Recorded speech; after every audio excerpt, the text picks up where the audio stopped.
Winner in the field, René Arnoux regaining the lead. And Terry Borcheller moved over to protect his line, but Arnoux had a good run at him and got all the way through before the chicane. Coming on to the front straight, Laporte still with him.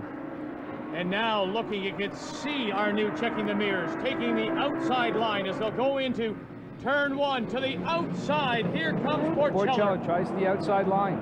If he can stay there, he'll get the inside line through the center curve. And he does.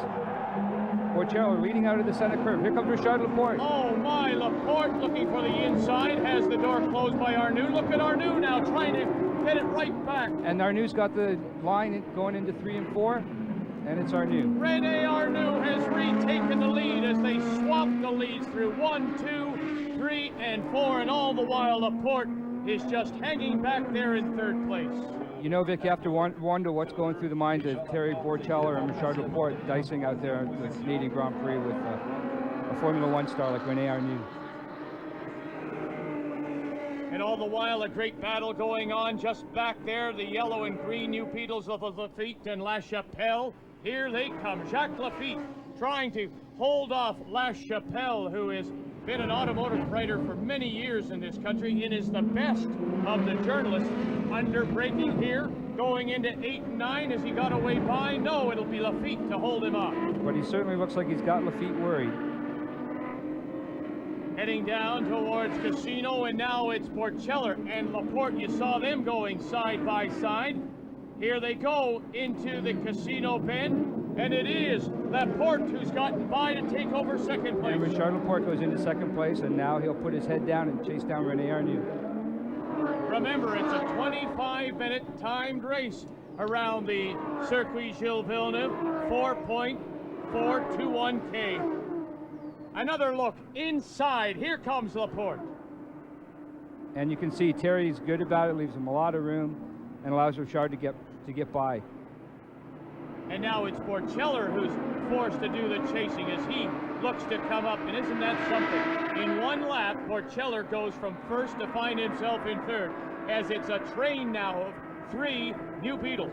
Well, that's right, Vic. It's important that Borcheller and Laporte work together and don't do a lot of side-by-side racing. Watch for that number 2. That is Bill Adam, who is carving his way up the field, finding himself now just behind Hurley Haywood in the number 3 blue new Beetle. And that's amazing. Bill started in 20th position, although he was 4th quickest in yesterday's qualifying session. Veteran of all kinds of racing. Look at him go now as he's now in behind Jack Baldwin as he's picked up another spot. Bill Adam is now in 8th place. And we have 3 sports car drivers running together, Hurley Haywood, Bill Adam, and Jack Baldwin. They all know each other very well. Well, they've all raced against each other in IMSA GTP cars and, of course, in Trans Am. And we have the young Formula Atlantic driver, Andrew Bordin, in that mix in the silver car. Bill Adam as they go into turn 6 and 7. Not a great passing point. Don't see a lot of passing here. But look at Adam all over the back of Jack Baldwin. And now maybe he's got him as they'll come into a great passing point. This is 8 and 9 coming up under the bridge. Look at how bumpy, and he's got him. And Adam has the inside line. Bill Adam, who started 20th and last, now finds himself in 7th position, and the road racing experience paying off. But look at this. Here comes Baldwin looking to get to the inside as they go into Casino. And it looks like Baldwin's got him up the inside. And Bill's going to stay on the outside around the hairpin, side by side. You don't see that very often. Let's see who. It looks like a formation lap as they come out of Casino. It's Adam. Oh, and he got it right back as we ride along with Brian Redman as he's going up the back of Marc Lachapelle. That wasn't very nice, was it? He was trying to block me off, the bastard. As we look back, and again, look at this back. Jack Baldwin has taken the position back from Bill Adam. Wonderful racing in the new Beetle Cup. Victor's racing all the way through the field, and I think that's what the fans came to see. Jack Baldwin leads into the line. This is the battle for 7th, 8th, and 9th. Doug Kott is in the red new Beetle as they come into turn 1, and Adam's going to try the inside line and it's got him. And it looks like Doug Kott wants to follow him through.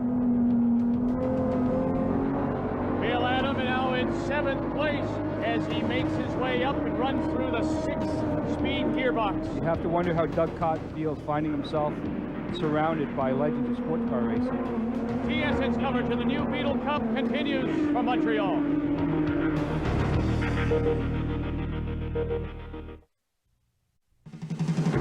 We're into the final few minutes of this first North American New Beetle Cup. René Arnoux leads, and it's Borcheller all over the back of the number 12 Laporte. I think you can bet that René Arnoux is looking in his mirror, hoping that Laporte and Borcheller start some infighting so he can drive away from him. Andrew Bordin, he's in that silver New Beetle right in the middle, just behind Jack Baldwin.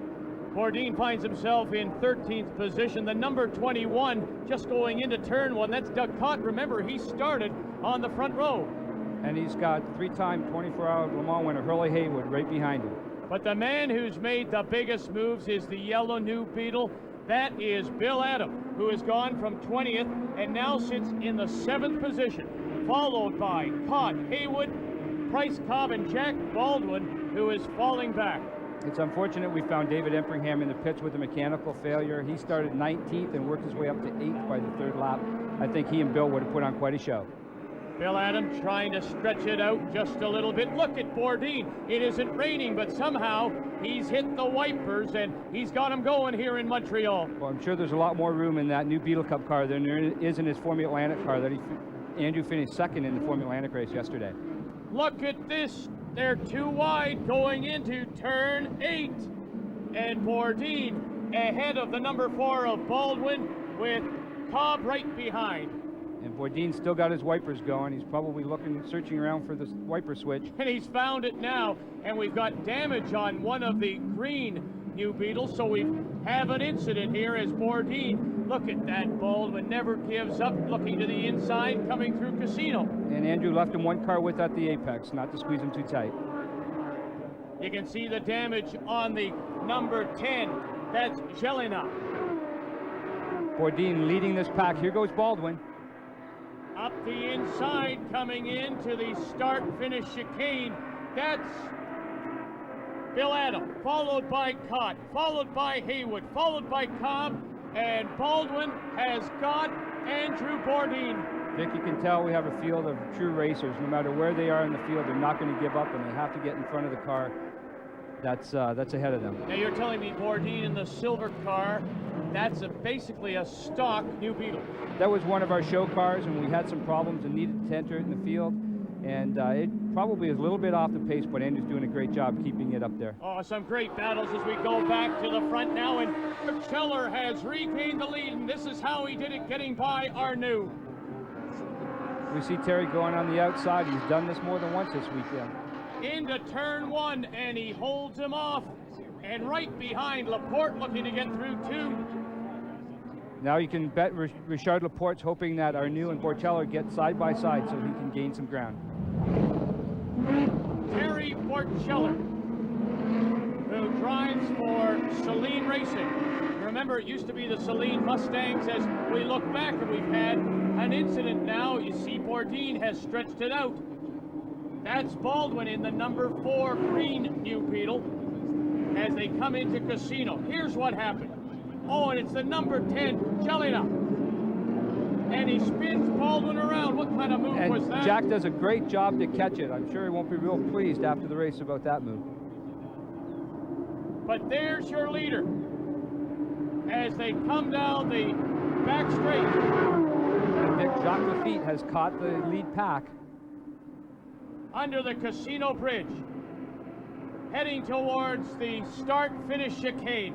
Terry Borcheller, who started on the pole, followed by Arnoux, followed by Laporte and Jacques Laffite. 1, 2, 3, 4 here in Montreal. Vic, you could throw a blanket over the first 4 cars. We're coming down. The last lap board is out. One more lap to go in this 25-minute timed race. Terry Borcheller has him through turn 1. And now the pressure is on René Arnoux. Can he hold on to second? Oh, he gets it a little loose. Gets those rear wheels into the dirt. You can bet all 4 of these guys have their head down now, and they all want to win. The first ever New Beetle Cup in North America, and it's here in Montreal.